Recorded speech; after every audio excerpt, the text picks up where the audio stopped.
जय हिंद दोस्तों। मैं पृथ्वी सर फिर से आप सभी का स्वागत करते हैं। आज आप लोगों के बीच कैलेंडर लेकर के आए हैं जिसको हिंदी में पंचांग बोला जाता है, जिसमें हम कोई बेसिक और ट्रिक की बात नहीं करेंगे। जब आप एग्जाम में बैठते हैं और एग्जाम में कभी ऐसा होता है, ऐसा समय आता है कि आप ट्रिक भूल जाते हैं, तो उस वक्त आप एग्जाम में किस प्रकार से क्वेश्चन को सॉल्व करेंगे, कैसे आप सही आंसर देंगे, उसके बारे में आज हम चर्चा करेंगे, सीखेंगे बारीकी से। इसमें लगभग 3-4 टाइप का क्वेश्चन हम पढ़ाएंगे, आप उसको देखेंगे। आप किसी भी चैप्टर का पीडीएफ डाउनलोड करने के लिए, पीडीएफ को पाने के लिए टेलीग्राम चैनल को ज्वाइन कर जाएंगे, पृथ्वी सर रीजनिंग सर्च करके वहां पे प्रोवाइड करवा दिया जाएगा, वहां से आप डाउनलोड कर लेंगे। तो चलिए, कैलेंडर की चर्चा किए हैं तो कैलेंडर के बारे में कुछ समझते हैं और जानते हैं कैलेंडर क्या होता है। इसके बारे में चर्चा करने से पहले हम क्वेश्चन को देखते हैं कि क्वेश्चन किस प्रकार से पूछा जाता है। यहाँ पे क्वेश्चन कह रहा है, रमन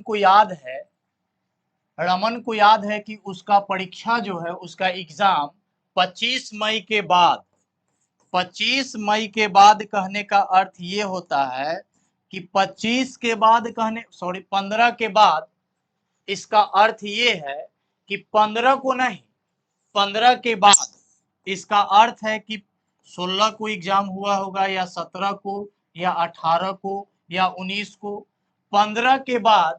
लेकिन 18 मई से पहले, 15 के बाद परीक्षा हुआ लेकिन 18 से पहले हुआ, तो 15 के बाद 16, 17, 18, 19, 20 ऐसे कह रहा है।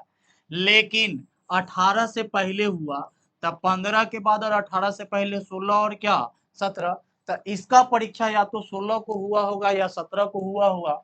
लेकिन दीप को याद है कि उसका परीक्षा 21 मई से पहले हुआ। इसका अर्थ है कि 21 को नहीं हुआ, 21 से पहले 20 को हुई होगी, 19 को हुई होगी, 18 को, 17 को, 16 को, 15 को, 14 को, 13 को। कब हुआ यह मालूम नहीं है, लेकिन एक ठीक से याद नहीं है। ये कह रहा है कि 21 से पहले परीक्षा हुआ है लेकिन 16 के बाद हुआ है। इसका अर्थ है कि 16 को नहीं हुआ है, 16 के बाद और 21 के पहले। और इसको याद है कि 15 के बाद और 18 के पहले, इन दोनों में कौन ऐसा डेट है, कौन ऐसा तारीख है जो दोनों में कॉमन है, दोनों का बात मिल रहा है। तो दोनों में कॉमन है 17 तारीख। इसका मतलब है कि आपका आंसर हो जाएगा 17 को इसका एग्जाम हुआ होगा। तो बोला कि परीक्षा मई के कौन सा तारीख को है, तो 17 तारीख को। दोनों में जो कॉमन टर्म रहता है, जो दोनों में कॉमन पद रहता है, जो दोनों में कॉमन मिल जाता है, वही आपका आंसर हो जाता है। जैसे यहाँ पे समझेंगे, बोला गया है कि विक्रम को याद है कि उसके पुत्र बिहान का जन्मदिन 25 दिसंबर के बाद। इसका अर्थ है कि 25 दिसंबर को उसका पुत्र, उसका बेटा 25 दिसंबर को जन्म नहीं लिया, 25 के बाद लिया। तब 25 के बाद कब लिया यह मालूम नहीं है, तो हो सकता है 26 को हो सकता है, 27 हो सकता है, 28 हो सकता है, 29 हो सकता है, डॉट डॉट डॉट। कब जन्म लिया यह मालूम नहीं है, लेकिन इतना इसको याद है कि 25 दिसंबर के बाद जन्म लिया है। जबकि उसकी पत्नी को याद है कि विहान का जन्मदिन 23 दिसंबर के बाद, 23 के बाद, 23 को नहीं, 23 के बाद, तो 23 के बाद 24, 25, 26, 27, 28 इस प्रकार से बढ़ते चले जाएंगे। तो कह रहा है 23 के बाद, लेकिन 27 दिसंबर से पहले हुआ, 27 से पहले हुआ। इसका मतलब 27 को नहीं हुआ, 27 से पहले 26, 25, 24, 22, 23 ऐसे आ जाएंगे। अब इसको याद है कि 25 के बाद और इसको याद है कि 23 के बाद। अब 25 के बाद किस डेट को हुआ है जन्म इसको मालूम नहीं, लेकिन इसके पत्नी को ठीक से याद है कि 23 के बाद और 27 से पहले। तो 23 और 27 के बीच में यही आपका नंबर है। इन दोनों के बीच में कौन ऐसा डेट है जो मैच कर रहा है, तो कौन सा डेट है, 26। तो आपका आंसर हो जाएगा 26 दिसंबर, यानी इसके पुत्र का जन्मदिन जो होगा 26 दिसंबर को हो जाएगा। नेक्स्ट क्वेश्चन की ओर बढ़ते हैं। इसमें पूछा है, कह रहा है मयंक को याद है कि उसका परीक्षा जो है 18 दिसंबर के बाद, 18 को नहीं 18 के बाद हुआ। इसका अर्थ है या तो 19 को एग्जाम हुई होगी या 20 को या 21 को। कब हुआ? 18 के बाद। लेकिन परंतु 21 दिसंबर के पूर्व, यानी 21 को नहीं, 21 से पहले और 18 के बाद। तो 21 से पहले, तो 21 से पहले 20, 19, 17, 18 ऐसे चले आएंगे, और 18 के बाद, तो 18 के बाद 19 और 20, ये दोनों के बीच में हुआ है। लेकिन ये दोनों के बीच में कब हुआ यह मालूम नहीं है। जबकि सूरज को याद है कि उसका परीक्षा जो है, उसका एग्जाम जो है 24 के पहले, 24 के पूर्व, पूर्व मतलब पहले, इसका मतलब है 24 को नहीं हुआ, 24 से पहले 23, 22, 21, 20, 19 ऐसे बढ़ते आएंगे 24 से पहले, परंतु 19 दिसंबर के बाद पश्चात, यानी 19 को नहीं हुआ है, 19 के बाद तो 20 और 24 से पहले, यानी 19 के बाद और 24 से पहले, या दोनों के डेट के बीच में जितना भी डेट आएगा सबको लिख लिया जाएगा। और बोला है, कह रहा है कि कब इसका एग्जाम होता, दोनों में कौन ऐसा डेट है जो कॉमन है। तो दोनों में 20 तारीख कॉमन है, इसका मतलब है इसका एग्जाम 20 दिसंबर को हुआ होगा। आगे पढ़ते हैं। आगे प्रश्न में कह रहा है कि बर्मन को याद है कि क्रिकेट मैच 19 जुलाई के पश्चात, यानी 19 के बाद परंतु 22 जुलाई के पूर्व, 19 के बाद और 22 के पहले, तो 19 के बाद 20 और 21 होता है। एकरा ना 19 को आना 22 को, इस 19 के बाद और 22 से पहले, तो 19 के बाद 20, 21 और 22 से पहले 21, 20 होता है। फिर बोला गया है, जबकि सुमित को याद है कि 25 जुलाई के बाद, 25 जुलाई के पहले, तो या इसका अर्थ है कि 25 को नहीं एग्जाम हुआ, 25 को नहीं हुआ, 25 से पहले तो 24 को हुआ होगा, ये 23 को, 22 को, 21 को, 20 को, 19 को कब हुआ मालूम नहीं है। 25 के बाद, लेकिन ये कहता है कि 20 के पश्चात, 25 से पहले और 20 के बाद। तब 20 के बाद और 25 से पहले, दोनों डेट के बीच में जितना भी डेट आएगा सब लिख लेंगे। दोनों में कौन ऐसा डेट है जो कॉमन है, वही आपका आंसर हो जाएगा। तो 21 दिसंबर, 21 जुलाई आपका कॉमन है, तो आपका आंसर हो जाएगा 21 जुलाई। चलिए नेक्स्ट क्वेश्चन की ओर बढ़ते हैं। बोला है कि आज शुक्रवार है, तो 55 दिन के बाद कौन सा दिन आएगा। जब कभी भी इस प्रकार का प्रश्न आए, जैसे हम कह देंगे कि यदि आज, हम कह देंगे कि आज सोमवार, आज सोमवार है, तो 2 दिन के बाद, तो 2 दिन न बढ़ना है, आज से 1 दिन और आज से 2 दिन।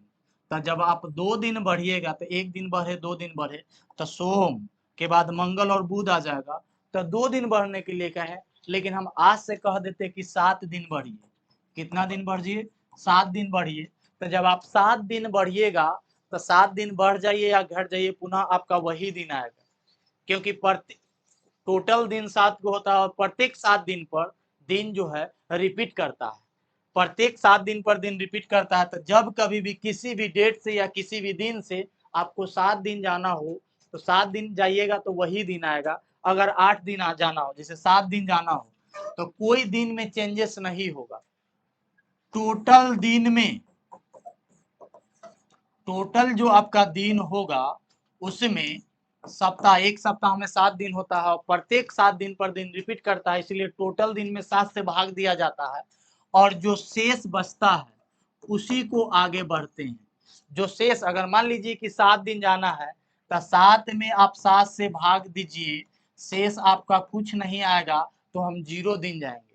अगर 8 दिन जाना है, तो टोटल दिन में आप 7 से भाग दीजिए, शेष आपका 1 आएगा, तो हम 8 दिन नहीं जाएंगे, 1 दिन जाएंगे। यदि आपको सपोज कीजिए कि 24 दिन जाना है, तो 24 में आप 7 से भाग दीजिए, 24 दिन जाएंगे, तो प्रत्येक 7 दिन पर दिन आपका रिपीट करेगा। 24 दिन जाना है, तो 24 में आप 7 से भाग दीजिए, 7 21, शेष बचेगा 3, यानी 24 दिन नहीं जा करके हम 3 दिन जाएंगे। अगर मान लिया जाए कि आपको 29 दिन जाना है, तो 29 में आप 7 से भाग दीजिए तो 7 चौक 28 हो जाएगा, शेष 1 बचेगा। तो 29 दिन नहीं जा करके हम 1 दिन ही जाएंगे। तो जब कभी भी इस प्रकार का प्रश्न आए कि आपको इतना दिन जाना है, आज से इतना दिन जाना है, तो आप किस प्रकार से जाएंगे समझेंगे। यहाँ पे प्रश्न को देखेंगे, टोटल दिन में 7 से भाग दिया जाता है और जो शेष बचता है वही हम आगे बढ़ते हैं। टोटल दिन में 7 से भाग देते हैं और जो शेष बचता है वही जाते हैं। सपोज किया जाए कि आज से 20 दिन जाना है, तो आज से हम 20 दिन नहीं जाएंगे, कुल 20 दिन जाना है, तो कुल 20 में 7 से भाग देंगे तो 7 दूनी 14, तो शेष बच जाएगा 6। तो हम 20 दिन नहीं जाएंगे, जो शेष बचेगा वही दिन जाएंगे। 20 दिन के बाद, यानी 20 दिन जाना है, 20 दिन के बाद जाना है, तो हम 20 दिन नहीं जाएंगे, सिर्फ और सिर्फ 6 दिन ही चलेंगे। अगर आज हम मान लेते हैं कि सोमवार है, तो सोमवार से 6 दिन चलिएगा तो आपका आंसर आ जाएगा रविवार। आपको 6 दिन आगे जाना है तो आप 1 दिन पीछे आ जाइए, आपका आंसर वही आएगा। जैसे सपोज कीजिए कि आज हम लिख देंगे कि बुधवार है, आज बुधवार है, और हम आपको कह देंगे कि आज से आप चलिए, कह देंगे कि आज से आप चलिए 67 दिन के बाद, 67 दिन के बाद कौन सा दिन होगा। 67 दिन चलना है तो टोटल 67 दिन चलना है, तो टोटल 67 में आप भाग देंगे 7 से, तो 67 में आप 7 से भाग दीजिए तो 7 नमा 63, शेष बचेगा आपका 4। इसका अर्थ है कि हम 67 दिन नहीं जा करके हम यदि 4 दिन जाएंगे फिर भी आपका वही दिन आएगा जितना हम 67 दिन जाने के बाद आएंगे। यानी आज से 4 दिन जाना है, तब बुध के बाद बृहस्पति, शुक्र, शनि, रवि, आपका आंसर रविवार हो जाएगा। आप आज यदि बुधवार मानते हैं और आज से यदि आप 67 दिन जाते हैं फिर भी आपका आंसर रविवार आएगा, या 4 दिन जाते हैं फिर भी आपका रविवार आएगा। तो इसमें प्रश्न पूछा है और बोला है कि आज शुक्रवार है, तो लिख दीजिए आज शुक्रवार है, और आज से आपको 55 दिन जाना है, तो 55 में आप 7 से भाग दीजिए तो 7 सते 49 होता है, शेष बचेगा आपका 6। यानी आज से आप केवल 55 दिन नहीं जाएंगे, आज से आप 6 दिन जाएंगे, तो 6 दिन जाएंगे, तो 6 दिन आगे जाना है। बाद पूछा है, पहले नहीं पूछा है, तो 6 दिन आगे जाना है, तो 1 दिन आप पीछे भी आ सकते हैं। तो शुक्र से पहले होता है आपका गुरुवार, या 6 दिन आगे जाइए तो शुक्र के बाद शनि, रवि, सोम, मंगल, बुध, गुरु, तो आपका आंसर क्या आ जाएगा, गुरुवार आ जाएगा। तो जब कभी भी इस प्रकार का प्रश्न आए कि आज मान लिया जाए कि आज रविवार है, तो आज से हम बोल देंगे कि 300 दिन के बाद कौन सा दिन होगा, तो 300 दिन पूछे हैं, तो 300 में 7 से भाग दिया जाएगा और जो शेष बचेगा वही दिन जाएंगे, हम 300 दिन नहीं जाएंगे। तो चलिए समझते हैं। बोला गया है निम्नलिखित में से कौन सा कैलेंडर 2009 के कैलेंडर के समान है। जब कभी भी इस प्रकार का प्रश्न आए कि कौन सा वर्ष का कैलेंडर इस वर्ष के समान है, तो वर्ष में हमेशा 4 से भाग दिया जाता है, वर्ष में हमेशा 4 से भाग दिया जाता है, वर्ष में हमेशा 4 से भाग दिया जाता है। और जिस वर्ष में आप 4 से भाग दीजिएगा उसका यदि शेष 0 आ जाए, यदि वर्ष में यदि आप 4 से भाग दिए, अब मान लीजिए कि पूरा पूरा कट गया, इसका मतलब शेष कुछ नहीं बचा, 0 बचा, तो उसमें कुछ ऐड किया जाता है, तो ऐड किया जाता है 28 वर्ष ऐड कर देते हैं जिस वर्ष के बारे में पूछा जाता है उसमें। यदि कोई वर्ष है और उस वर्ष के बारे में बोल रहा है कि कंप्लीट वर्ष कौन सा है, मान लिया जाए कि आपके पास 2009 का कैलेंडर है, 5 का कैलेंडर है, 4 का कैलेंडर है, अब उस वर्ष का कैलेंडर यदि आपके पास अवेलेबल है तो फिर कब यूज में आएगा, कब काम में आएगा, इस प्रकार का प्रश्न आएगा। तो उस वर्ष में 4 से भाग दिया जाता है, भाग देने के बाद यदि शेष 1 बचे तो हमेशा उस वर्ष में 6 जोड़ दिया जाता है, यदि भाग देने के बाद शेष 2 या 3 बचे तो हमेशा 11 जोड़ दिया जाता है। जैसे आप समझेंगे, यदि हम आपसे पूछ देंगे कि 2004 का कैलेंडर मेरे पास अवेलेबल है और ये 2004 का कैलेंडर फिर कब काम में आएगा, इसका मतलब है टोटल दिन समान होगा। फेस्टिवल और त्योहार जो मनाया जाता है वो समान नहीं होगा, क्योंकि अलग अलग धर्म के अनुसार लोग अलग अलग तरीका से मनाते हैं। तो इस वर्ष में आप 4 से जब भाग दीजिएगा तो शेष आपका 0 आ जाएगा। तो शेष जब 0 आ जाएगा तो 2004 में जब शेष 0 आ जाए तब उस वर्ष में 28 जोड़ दिया जाता है। इसका मतलब 2004 में हम 28 जोड़ देंगे तो आपका आ जाएगा 2032, यानी 2004 का कैलेंडर आपका किस वर्ष काम आएगा, तो 2032 में काम आएगा। सपोज कीजिए कि आपके पास 2006 का कैलेंडर है, या मान लीजिए कि 2005 का कैलेंडर है, तो 2005 का कैलेंडर कब काम में आएगा, तो 2005 को आप 4 से भाग दीजिए, शेष आपका 1 आ रहा है। तो जिस वर्ष में 4 से भाग देने के बाद शेष 1 आता है तो उस वर्ष में 6 जोड़ दिया जाता है। तो आप 2005 में 6 जब जोड़िएगा तो आपका हो जाएगा 2011, यानी 2005 का कैलेंडर 2011 के समान होगा। 1 जनवरी को जौन सा दिन होगा वही 1 जनवरी 2005 को जो दिन होगा वही 1 जनवरी 2011 का होगा। पूरे कैलेंडर सेम होगा, जैसे 31 मार्च, 10 मार्च, 15 मार्च, 31 दिसंबर, जो भी आप लीजिए टोटल दिन समान होगा हर महीने का। जैसे बोला है कि 2009 का कैलेंडर किस वर्ष काम में आएगा, तो 2009 के बारे में पूछा है, 2009 के बारे में पूछा है। तो 2009 को जब आप 4 से भाग दीजिएगा तो आपका शेष बच जाएगा, कितना बचेगा, तो आपका शेष बचेगा 1। जिस वर्ष में 4 से भाग देने के बाद शेष बचता है 1, उसमें कितना जोड़ा जाता है, तो 6 जोड़ा जाता है। तो 2009 में जब आप 6 जोड़िएगा तो कितना हो जाएगा, 2009 में जब आप 6 ऐड कीजिएगा तो 9 6 15 हो जाएगा 2015, यानी दोनों कैलेंडर आपका क्या होगा, सेम होगा। सेम होगा, सेम कहने का मतलब पूरा वर्ष समान होगा, पूरा वर्ष सेम होता है। पूरा वर्ष सेम होने के लिए यदि शेष 0 आता है तो 28 जोड़ते हैं, 1 आता है तो 6 जोड़ते हैं, 2 या 3 आता है तो 11 जोड़ते हैं। अब समझिएगा 2009 का कैलेंडर किस वर्ष काम में आएगा, 2015 में काम आएगा। जैसे आपके पास एक क्वेश्चन और दिया गया है, बोल रहा है कि 2003 का कैलेंडर किस वर्ष काम आएगा, तो 2003 में आप 4 से भाग दीजिए तो आपका शेष जो है 3 बच रहा है। जब शेष 3 बचे तो जिस वर्ष में 4 से भाग देने के बाद शेष 3 बचता है, 2 या 3 बचता है तो 11 जोड़ते हैं। तो जब आप 11 जोड़िएगा तो आपका हो जाएगा 2014। तो 2003 का कैलेंडर 2014 के समान होगा। लेकिन जब 2014 के बारे में पूछे कि किस वर्ष काम में आएगा तो इसमें 11 नहीं जोड़ना है। फिर 2014 में आप 4 से भाग दीजिए तो कितना बार में कटा, तो जब कटने के बाद इसका शेष बचेगा 2, तब फिर आप 11 जोड़िएगा। जब कभी भी किसी भी वर्ष के बारे में पूछेगा तो हमेशा आप 4 से भाग दे करके देखेंगे। नेक्स्ट क्वेश्चन आपके बीच यहाँ पे रखा गया है, प्रिया का जन्म 11 अप्रैल को हुआ, तो यहाँ पे लिख देंगे 11 अप्रैल, और 11 अप्रैल को मान लिया गया है कि मंगलवार। 11 अप्रैल को मंगलवार है तो 12 को बुध हो जाएगा, 13 को बृहस्पति हो जाएगा, 11 को मंगलवार है। अब जिस वर्ष प्रिया जन्म लिया है उसी वर्ष क्या कह रहा है, रानी भी जन्म लेता है, लेकिन यह 3 अगस्त को जन्म लेता है। तो बताइए यह कौन सा दिन पड़ेगा।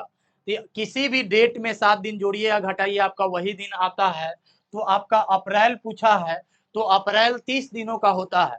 30 दिन में से आप 11 दिन चले गए, तो 30 दिन जाना था, अप्रैल में टोटल 30 दिन तय करना था, जिसमें से 11 दिन चले गए, तो आपका बच कितना दिन गया, तो 19 दिन बच गया। तो आपको 19 दिन जाना है। अप्रैल के बाद आपका आता है मई, अप्रैल के बाद आपका आता है अप्रैल, मई आएगा तो मई आपका हो जाएगा 31, मई के बाद आएगा जून, जुलाई और अगस्त। अप्रैल, मई, जनवरी, फरवरी, मार्च, अप्रैल, मई, जून, जुलाई, और जुलाई के बाद आपका अगस्त आएगा, और अगस्त आपको 3 तारीख तक ही जाना है। टोटल इतना दिन जाना है। हम अभी आपको जस्ट पढ़ाए थे। टोटल जितना दिन जाना है उतना दिन नहीं जा करके टोटल दिन में हम 7 से भाग देते हैं। 7 से इसलिए भाग देते हैं क्योंकि प्रत्येक 7 दिन पर दिन सेम आता है, तो 7 दिन हम नहीं जा करके, अगर 7 दिन जाना है तो प्रत्येक 7 दिन पर दिन सेम आता है, इसलिए 7 से भाग देते हैं। तो जब हम 7 से भाग देंगे इसमें, तो 19 में 7 से भाग देंगे तो आपका शेष बचेगा 5। फिर इसमें भाग दीजिएगा तो शेष बचेगा 3, 2, 3 और 3। जब ये दोनों को काटिएगा तो 5 और 2 7, फिर 7 दिन जाना है, टोटल दिन में 7 से भाग दीजिए। 3 और 3 6 और 3 9, 9 में 7 से भाग दीजिए तो आपका बचेगा 2। तो सिर्फ और सिर्फ आप 2 दिन ही आगे बढ़ेंगे। टोटल इतना दिन आगे जाइए या 2 दिन आगे जाइए, बात एक ही होगा। तो मंगल के बाद बुध, बुध के बाद गुरु, तो आपका आंसर हो जाएगा गुरुवार। आपका आंसर क्या हो गया? गुरुवार।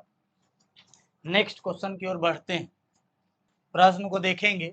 इसमें बोला गया है बॉबी का जन्म 5 जून को पड़ता है। यदि 5 जून को जन्म लिया और वह दिन सोमवार रख दिया गया है, उसी वर्ष यदि पिंकी जन्म लेता है तो सप्ताह के किस दिन आएगा?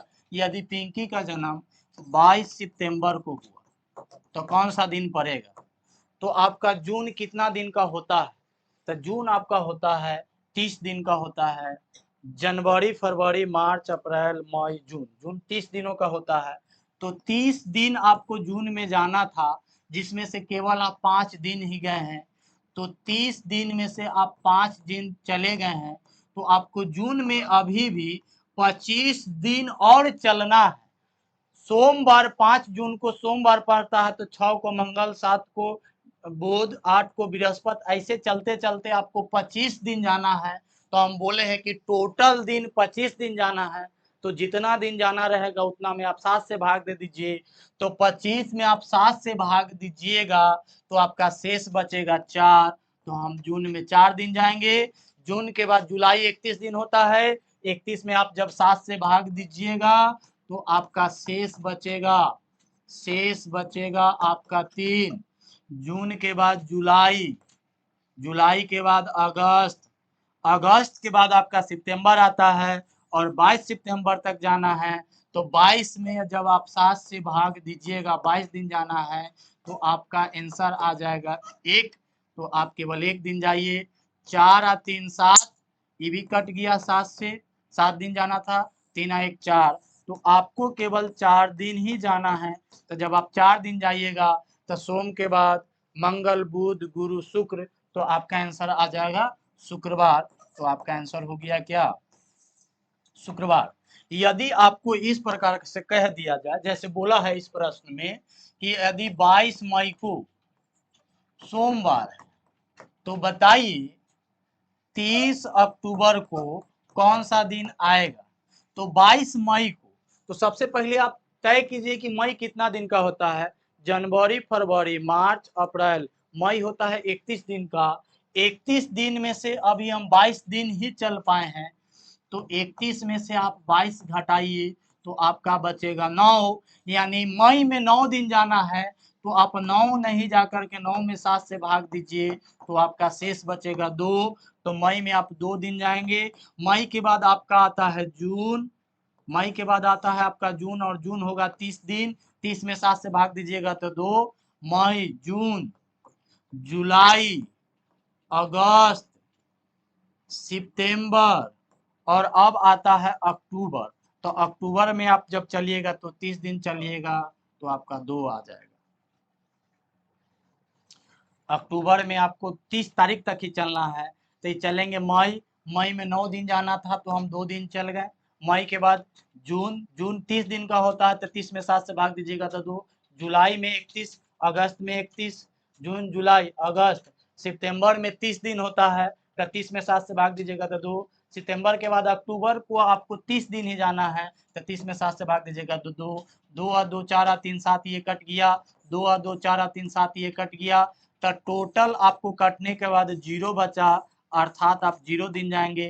तो सोमवार से आप जब 0 दिन जाएंगे, कुछ नहीं जाएंगे, तो आपका आंसर सोमवार ही रह जाएगा। नेक्स्ट क्वेश्चन की ओर बढ़ते हैं। इसमें बोला है आपको यदि 12 मार्च को रविवार पड़ता है, 12 मार्च को रविवार पड़ता है, तब बताइए 10 अगस्त को कौन सा दिन पड़ेगा। अब बताइए मार्च 31 दिन का होता है, 31 में से 12 चला जाएगा तो आपका बचेगा 19। तो 19 दिन जाना है, तो 19 में आप 7 से भाग दीजिएगा, तो 7 दूनी 14, आपका शेष बचेगा 5, यानी मार्च में 5 दिन। मार्च से आपको अगस्त तक जाना है, 10 अगस्त तक जाना है। तब मार्च के बाद आपका आता है अप्रैल, 30 दिन का होता है, तो 2 दिन चलेंगे। मार्च, अप्रैल, मई, जून, जुलाई और अगस्त, 10 तारीख तक जाना है, तो 10 में आप 7 से भाग दीजिएगा तो आपका 3 आएगा, समझेंगे। 5 या 2 7, 3 या 2 5 या 3 8 या 3 11, 11 दिन जाना है, तो 11 में आप 7 से भाग दीजिएगा, तो 11 में जब आप 7 से भाग दीजिएगा तो एक बार में कट जाएगा, तो शेष आपका 4 बचेगा। तो केवल आपको 4 दिन ही जाना है। तो जब आप 4 दिन जाएंगे तो रवि के बाद आता है सोम, मंगल, बुध, गुरु, तो आपका आंसर हो जाएगा गुरुवार। तो आपका आंसर हो गया गुरुवार। नेक्स्ट क्वेश्चन की ओर बढ़ते हैं। इसमें दिया गया है, कह रहा है यदि 14 मार्च को यदि 14 मार्च को मंगलवार पड़ता है तो 13 सितंबर को कौन सा दिन आएगा। तो मार्च होता है 31 दिन, 31 दिन में से 14 दिन चले गए हैं, तो 31 में से 14 को घटा लिया जाएगा, तो आपका बचेगा 17। मार्च में 17 दिन जाना है, तो फिर आप 17 में 7 से भाग दीजिए, तो 7 दूनी 14, तो आपका शेष बचेगा 3, यानी मार्च में 3 दिन जाएंगे। मार्च के बाद जब अप्रैल आइएगा तो 30 दिनों का होता है, तो 2 दिन जाएंगे। मार्च, अप्रैल, मई, जून, जुलाई, अगस्त, सितंबर को यहाँ पे 13 सितंबर लिखा गया है, सितंबर को यहाँ 13 सितंबर लिखा गया है, तो 13 से आप 7 में भाग दीजिएगा तो आपका शेष बचेगा 6, तो 6 दिन ही जाएंगे। इतना दिन जाना है, तो टोटल दिन में आप 7 से भाग दे दीजिए, आपका वही दिन आएगा, या टोटल दिन जाइए, आपका वही दिन आएगा टोटल दिन जाने के बाद या 7 से भाग देने के बाद। तो आप इसको नहीं है, फिर नेक्स्ट वीडियो में हम आप लोगों के बीच फिर से क्वेश्चन लेकर के मिलेंगे। चलिए, आप लोगों का बहुत बहुत शुक्रिया।